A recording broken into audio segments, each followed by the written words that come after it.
सभी को सादर मेरा प्रणाम। महाभारत की एक महत्वपूर्ण और चर्चित पात्र कुंती पांडवों की माता थी।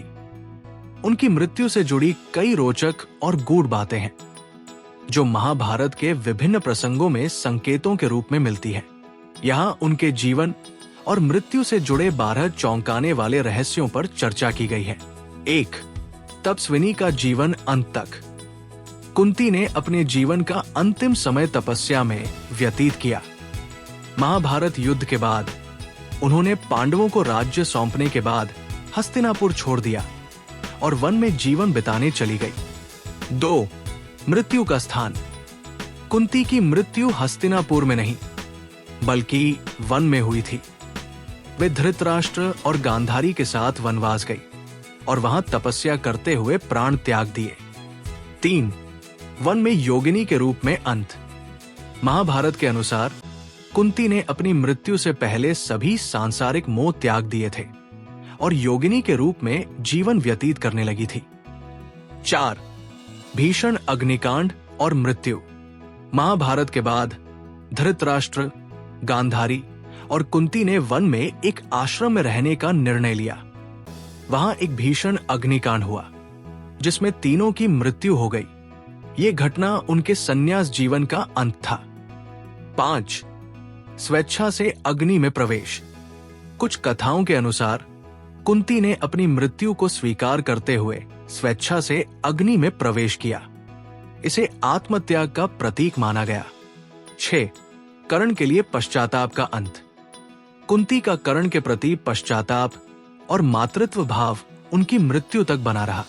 उनकी मृत्यु के समय भी कर्ण को याद करते हुए उनके लिए आंसू बहाए जाने का उल्लेख मिलता है। 7. युधिष्ठिर का श्राप और माफी।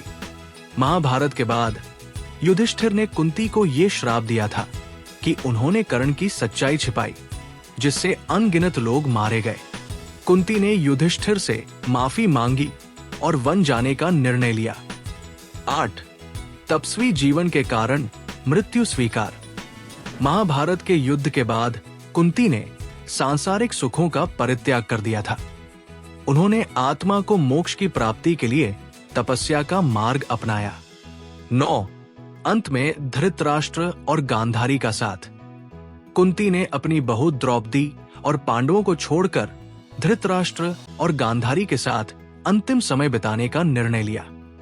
ये उनके त्याग और दयालुता को दर्शाता है। 10. वन में संन्यास आश्रम। वन में कुंती ने संन्यास आश्रम में रहकर ईश्वर का ध्यान किया। उन्होंने जीवन की अंतिम घड़ियां इसी तपस्या और साधना में बिताई। 11. पांडवों का मातृशोक। कुंती की मृत्यु की खबर सुनकर पांडव अत्यंत शोक में डूब गए।